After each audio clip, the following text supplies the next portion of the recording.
Yo, what's going on, everybody? It's Gem Live. I'm back with Jake. And today we have a hot topic that has been soaring all over YouTube. And this is DK Metcalf the next Megatron? Before we get into that, I want to talk about my last video. I did realize I made a mistake. I put John Harbaugh instead of Jim Harbaugh. But John, Jim, Jake, Jackson, if he doesn't beat Ohio State, he's going to get the fuck out of there. So it doesn't even matter what his name is. He's out if he can't beat Ohio State. But okay, so DK Metcalf, he's in his second year right now, being compared to one of the greatest receivers, most freak athletes of all time.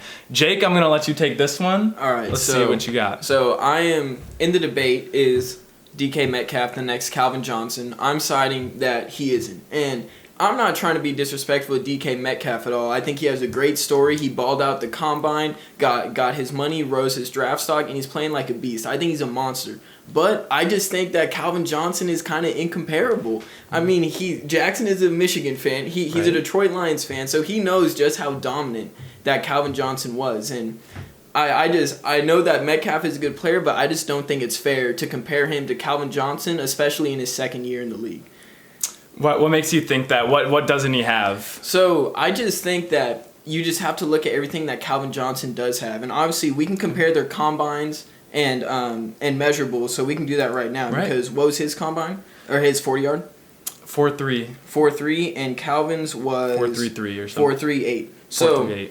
I'm bringing up combine because people like to look at combine stats, but what really matters to me, at least, is just on-the-field gameplay and how you perform on the field. Because if you throw it back to Jerry Rice, apparently he didn't have a good 40-yard time, but you see him blazing past people all the time. So I think the thing that really matters is what happens in-game. And obviously both players are really fast in-game, but I think that, well, it's Metcalf's second season. We've seen Calvin Johnson. He was in, I don't know what year it was, but he holds the record for single most receiving yards in a season with 46 or something like that. Yeah, insane.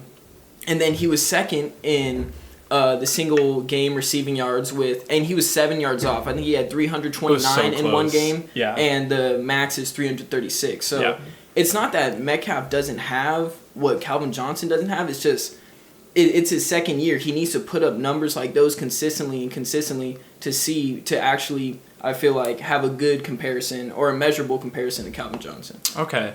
Well, Jake, as you mentioned, I am a huge Lions fan, and you were wrong about DK Metcalf. Not only could he be the next Megatron, I think he is the next Megatron already. Okay, so what you said, they're very comparable in combine times.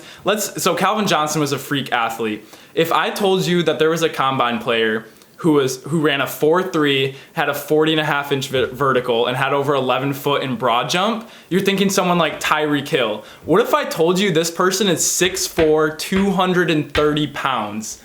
That is freaky. It had over 20 reps in the 225 bench. He is a freak of nature athlete. But what about his shuttle, though? Okay, What about his shuttle, though? Okay, we're going to talk about this. Okay. We're going to talk about this eventually.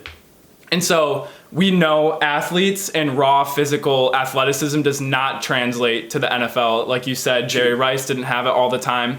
But what if it does? We can compare their first 2 years because that's all we have from DK Metcalf so far. In DK Metcalf's rookie year, he had 900 yards receiving and 7 touchdowns. In Calvin Johnson's rookie year, he had 765 yards and only 4 touchdowns. Okay? So a lot of people have really good first seasons. Baker Mayfield did. We don't think much about him anymore. So what you want to see is improvement. And like we saw with Megatron, we are seeing this year in only 7 games, DK Metcalf has 680 yards, 7 touchdowns already. And so if you do, I did a little quick math, he's on pace for 16 touchdowns, 1,550 yards. Calvin Johnson has only gotten over 15 touchdowns one time. And DK Metcalf's on pace to do that in his second year.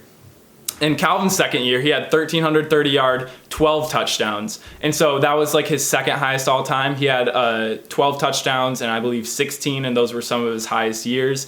They both already, as we know before, you can get washed out just by a bad team, bad coach, bad environment. Calvin Johnson had Matthew Stafford throughout his whole career. He was always the number one target. DK Metcalf has Russell Wilson, arguably the best quarterback. Him and Mahomes can go back and forth. Mahomes, but you can't take away from anything Russell Wilson's done.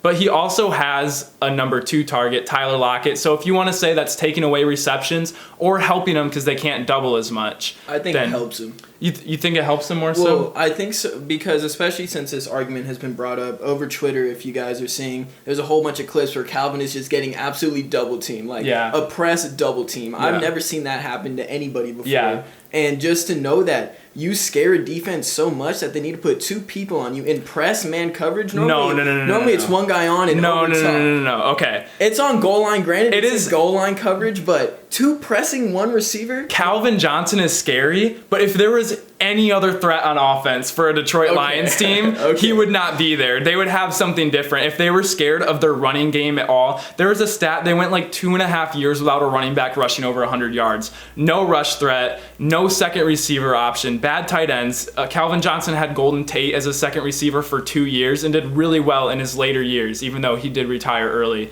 So, and his numbers didn't just explode off like you'd think. But where I see DK Metcalf and Calvin Johnson being so similar, DK's big problem was his route running in college. That's what scouts were saying a lot of, if he can stay healthy. But what you have is why we talk about when you have to double someone. You have someone that can run a 4-3. You have to play over top of them. They're just going to burn by you. They're 6'4". Calvin Johnson's 6'5". He has a 40-inch vertical. If you're even with him, he's going to go up and get the ball before you do. And so you can't. So to do that, you have to play 10 yards back to prevent that. So NFL teams are going to unapologetically just throw 5-10-yard curls, just get little by little by little. So you have to put someone underneath as well. So that's why we see freak receivers like this do so well. And that's where route running comes in, where Calvin Johnson got way better as he went on in his career. And we see DK Metcalf making that jump from year 1 to year 2. It's his inside route running. He is not only being double teamed, but being able to break that, penetrate inside, get hit on deep posts, slants, dig routes, and that's really, really, really why I think his numbers have jumped off the page, because as we see, DK Metcalf has been working out since he's been 5 years old. This guy will put in the work. So I think he's going to continue to make steady improvements. You cannot, these God-given abilities he's taken in the next level, and you can say a lot of the same things for Calvin Johnson. Yeah, I mean, don't get me wrong. I really like DK Metcalf as a player. I think a big thing this year to see if he was actually the real deal is look at his stats. And like Jackson said, he's already improving, which is a great sign. And, I don't want to take anything away from DK. I can't say he's the next Calvin Johnson until maybe year 5 when I want to see his stats and see what he's doing. Right. Because really, Calvin he was a monster. They call him Megatron. He's above human. They all thought of him like that, but he backed it up with his stats consistently, always. And obviously he retired early and had some injury issues, but if DK can keep that up, then okay. Yeah. Because they are very comparable physically, and obviously they're doing very well in their offenses. They're putting up a lot of yards and making plays. So if he can keep doing that, then I can definitely hop on the DK Metcalf. Is he the next Calvin? It'll be a much stronger argument, but I just can't personally, just based off of the stats so far, just how little he's been able to play compared to Calvin. And what we do see is we saw over the years with Calvin Johnson and Matthew Stafford, there wasn't as much trust early on, and as the years went on, there was a lot more. So you see highlights like these where Calvin Johnson's catching, mossing over 3 people, doing that. Well, Russell Wilson won't throw that ball because Russell Wilson's a good, smart quarterback, won't take as many chances as Stafford will. But over time, if he begins to get that trust, and he's just go get it. I believe we're going to be seeing more highlights like that from DK. So I think it's just a matter of time because they're seeing he does have the hands, he has the route running, he has the jumping, and minor, despite a touchdown that got knocked away because he kind of jogged into the end zone. Literally, you can't really knock anything he's done this season. So I don't know. So, Jake, I'm going to have to disagree with you. One more thing I have to acknowledge is I've been seeing people are just trying to shy away from the Calvin Johnson comparison. They're going more to Terrell Owens. And I think it's the best comparison is DK to Calvin. I think okay. just off of off of ability, I think it's the best comparison. Right. Yeah, because I was about to say T.O. is shorter than him. Yeah. Ran a 4.65, 33-inch vertical. So if you're telling me DK can get a ball in the air 7 inches 9 inches higher, and he's faster and he's taller, like they're just physically not the same. It'd be really hard to compare like someone like Tyreek Hill to Calvin Johnson because they have completely different games. But when we can look at these two people, I think it's obviously the closest thing we've seen to Megatron since Megatron. 100%. Yeah. Awesome. Well, that's our opinions. We're going to let you guys decide in the comments. Let us know down below what you think. Is DK Metcalf the next Megatron? And I know we only have a short sample, but it's fun to imagine things. Sure. So let us know down below, and always have a good day. Peace. Like and subscribe. Like and subscribe. Don't forget.